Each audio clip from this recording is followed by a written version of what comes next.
Le 8 juillet 2020, l'écurie Renault, à la recherche d'un remplaçant à Daniel Ricciardo, en partance pour McLaren, officialise la signature de Fernando Alonso pour la saison 2021.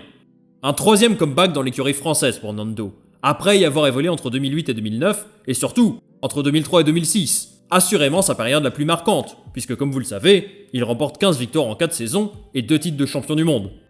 Le retour de Fernando a fait beaucoup parler. Après 2 saisons passées dans d'autres catégories du sport automobile, les questions autour de son niveau ont surgi. Si les plus nostalgiques se réjouissaient de revoir les initiales ALO sur leur écran, les observateurs sceptiques sont nombreux. Signer un pilote quasi quadragénaire et qui n'a pas roulé en F1 depuis 2 saisons, c'est quoi le projet ? Eh bien le projet, il s'est jusqu'à présent plutôt bien déroulé.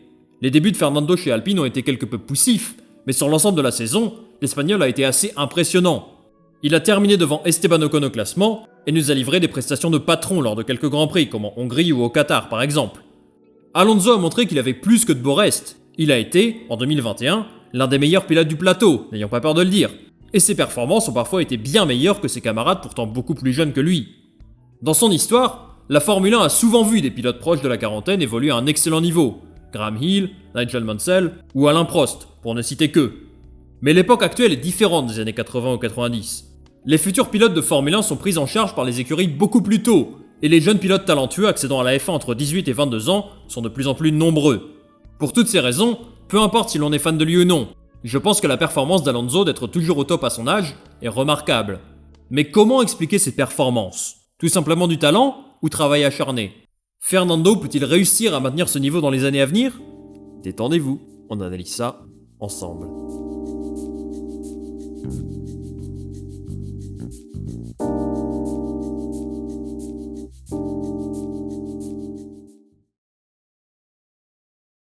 Posons les bases. Pour comprendre le personnage Alonso, je pense qu'il faut d'abord connaître son parcours.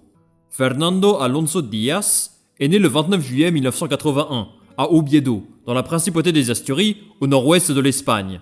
Il vient d'un milieu relativement modeste, mais passionné par le sport automobile. Son père est un ancien pilote de kart, et c'est sans surprise qu'il transmet rapidement sa passion à son fils. Il monte sur son premier kart à 3 ans et passe ses journées à rouler, du matin au soir. Sa famille l'encourage à continuer sur cette voie, en l'inscrivant dès le plus jeune âge à des championnats locaux et régionaux. Le petit Nando écrase la concurrence et les pistes locales d'Asturie ne suffisent plus. Malheureusement, son père n'a pas les moyens de financer sa carrière. Mais lors d'une course à Tarragone, en Catalogne, il est repéré par un grand nom du karting espagnol, Renis Marco, qui prend Fernando sous son aile et lui permet de participer à des championnats plus prestigieux. Il devient champion du monde de karting à 14 ans et est l'une des stars de la discipline.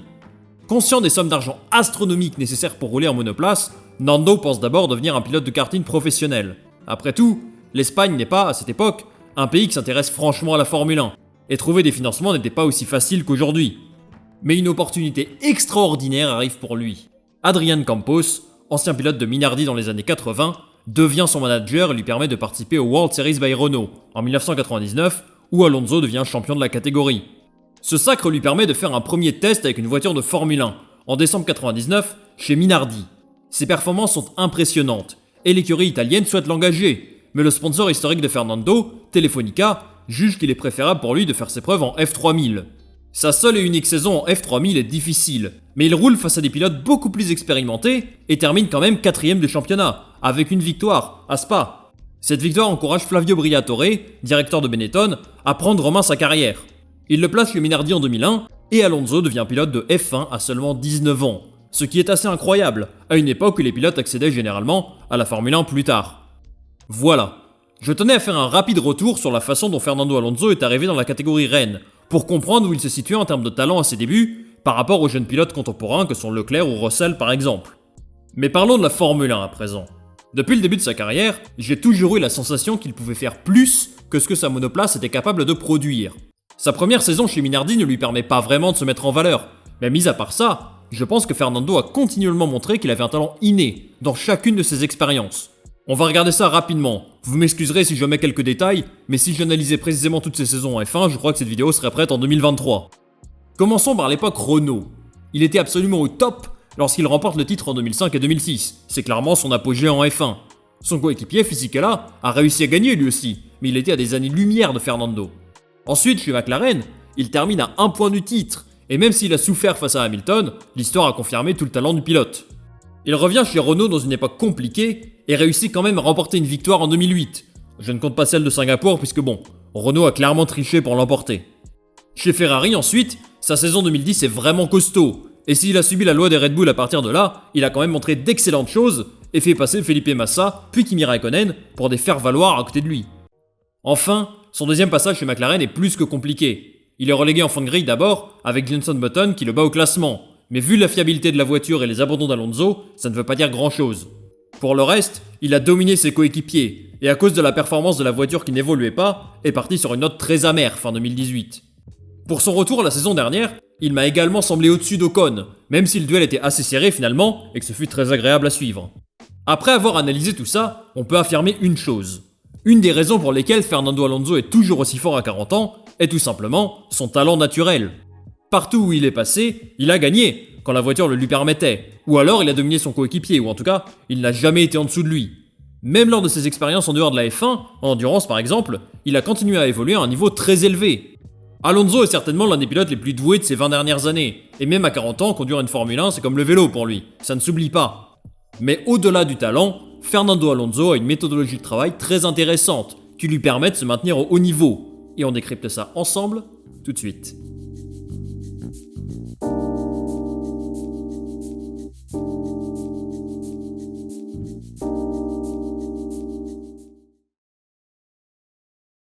La longévité de Fernando Alonso en Formule 1 réside également dans la qualité de sa préparation avant, pendant et après chaque saison.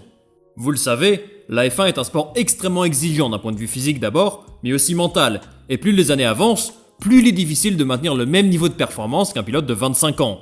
Et ça, Alonso l'a bien compris. Son départ de la F1 en 2018 vers de nouvelles disciplines, l'endurance, le Dakar ou l'Indy 500 notamment, qui sont des sports difficiles, l'a grandement influencé dans sa préparation physique et dans son approche des week-ends de F1. Dans une interview pour Marca, le pilote espagnol détaillait sa stratégie pour rester au top physiquement en 2022. Il nous indique que son accident de vélo l'année dernière a été un grand coup d'arrêt dans sa préparation et qu'il est arrivé au premier Grand Prix de l'année à Bahreïn très juste. Alonso ne veut plus jamais vivre ça, et cet hiver, il s'est mis en mode charbon H24 et s'entraîne comme jamais auparavant. S'il a l'avantage de l'expérience en piste, avoir 40 ans est pour lui plutôt un inconvénient.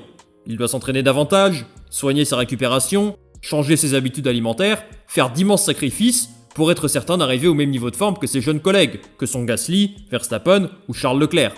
En fait, Fernando donne la sensation de ne jamais s'arrêter. On peut s'en apercevoir à travers ses publications sur les réseaux sociaux et ses participations à différentes compétitions automobiles pour se maintenir au niveau.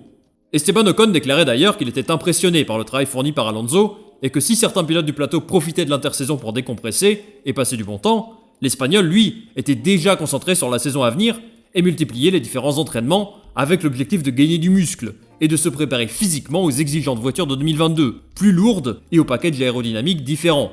En plus de la préparation physique, Alonso a réalisé un travail acharné dans les usines d'Alpine, dès la fin de saison 2021.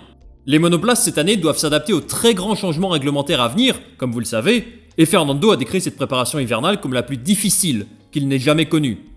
Difficile d'un point de vue physique, bien sûr, comme évoqué tout à l'heure, mais c'est surtout la compréhension des nouveaux règlements qui lui ont paru le plus difficile. À 40 ans, tes capacités d'adaptation ne sont certainement pas les mêmes qu'à 20 ans, et pour rattraper son retard, Alonso s'est réfugié dans le travail. Ocon et lui ont enchaîné les séances dans le simulateur, tels des marathoniens, afin d'arriver comme les pilotes les mieux préparés de la grille au départ du premier GP. Plus que la saison 2022, le plan d'Alpine va plus loin, et le changement de nom opéré l'année dernière est finalement comme le lancement d'un nouveau cycle, avec l'objectif de gagner régulièrement dans les prochaines années. Et l'Espagnol doit continuer à prouver qu'il est l'un des meilleurs pilotes du plateau, et que sa motivation est intacte, pour continuer d'être la figure de proue du projet sur le long terme. Tout ça mis bout à bout, on peut en conclure qu'Alonso est un monstre de travail, et qu'il sera l'un des pilotes les mieux préparés au départ de la prochaine saison. Reste à savoir si Alpine lui proposera une voiture à la hauteur de son talent. Alonso sera en fin de contrat cette année, et à 40 ans, je me demande ce que lui réserve l'avenir. Peut-il continuer en F1 encore longtemps? Quel est son plan? On regarde ça ensemble, tout de suite.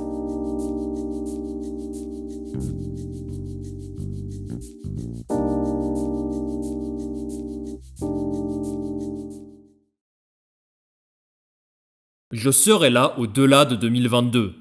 Dans le podcast Beyond the Grid, Alonso a dévoilé ses ambitions au sein de l'écurie française. C'est un discours qui contraste avec celui de 2018, lorsque l'Espagnol a quitté la Formule 1 après 4 saisons plus que frustrantes chez McLaren. Il déclarait à l'époque être à la recherche de nouveaux défis, de nouvelles sensations. Fernando n'a jamais cessé d'aimer la Formule 1. Mais sa décision à l'époque était compréhensible. Après avoir touché les sommets de la F1 pendant 10 ans, il s'est retrouvé en milieu au fond de grille, dans une période extrêmement difficile pour McLaren. Un goût d'inachevé qui l'a poussé à revenir, pour tenter de décrocher un 3e titre mondial. L'année dernière, Alpine était bien en place dans le milieu de tableau, et si Alonso n'a pas tout bien fait, il a quand même globalement été solide, et son retour sur le podium au Qatar récompense finalement une saison très positive pour lui. Fernando a un contrat jusqu'à la fin de la saison, mais il espère, selon ses propres termes, rester au moins 2 ou 3 ans de plus, indépendamment du niveau de performance de la voiture française. Ça en dit beaucoup sur sa motivation. S'il venait à jouer les premières places dans les prochaines années, ce serait tout de même une sacrée performance de sa part. À titre de comparaison, depuis 1980, seul Nigel Mansell a réussi à gagner un Grand Prix à plus de 40 ans. Et gagner à nouveau, c'est clairement l'ambition de Nando. Bien qu'il ne soit pas obsédé par l'obtention d'un 3e titre, il considère que ce serait un excellent message envoyé aux futures générations. Et je suis assez d'accord avec lui. Imaginez un peu Alonso sur la plus haute marche du podium, quasiment 10 ans après sa dernière victoire. Ou un Fernando champion du monde plus de 15 ans après son dernier titre. Ce sera extrêmement compliqué, mais imaginez, l'histoire serait belle.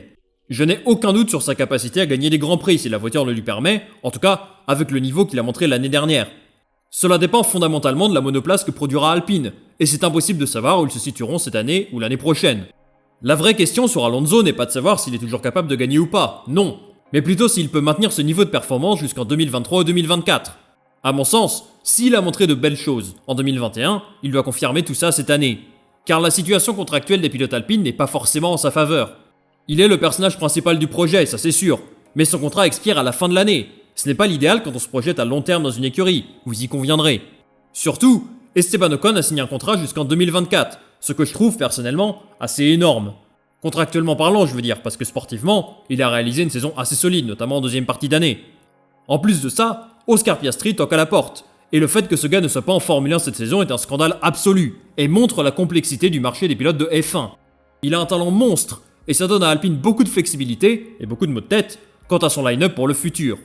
En conclusion, je pense que le futur de Fernando Alonso est en Formule 1, au moins pour les 2 prochaines saisons à venir. Tout dépendra de son niveau. S'il est aussi fort qu'en 2021, je ne vois pas comment il ne pourrait pas être sur la grille en 2023. Pour moi, et comme l'a un jour dit Kylian Mbappé, peu importe ton âge, que tu aies 20 ans, 40 ans ou 73 ans, si tu fais partie des meilleurs pilotes de F1, tu mérites de rester. Alonso nous a prouvé qu'il en a encore sous le pied, et que ses capacités de pilotage demeurent extrêmement impressionnantes. Alors, j'ai hâte de voir ce que le futur lui réserve, et à quel niveau sera l'Alpine cette saison. Élément de réponse, le mois prochain. Alors, qu'est-ce que vous pensez de Fernando Alonso? Êtes-vous impressionné par son niveau à 40 ans, ou au contraire, croyez-vous qu'il a fait son temps? Dites-moi tout en commentaire et je lirai ça avec attention. Merci beaucoup d'avoir regardé cette vidéo, j'espère qu'elle vous a plu. Si c'est le cas, n'hésitez pas à vous abonner pour soutenir la chaîne et mon travail. Moi je vous retrouve très bientôt pour de nouveaux contenus. Salut, à la prochaine!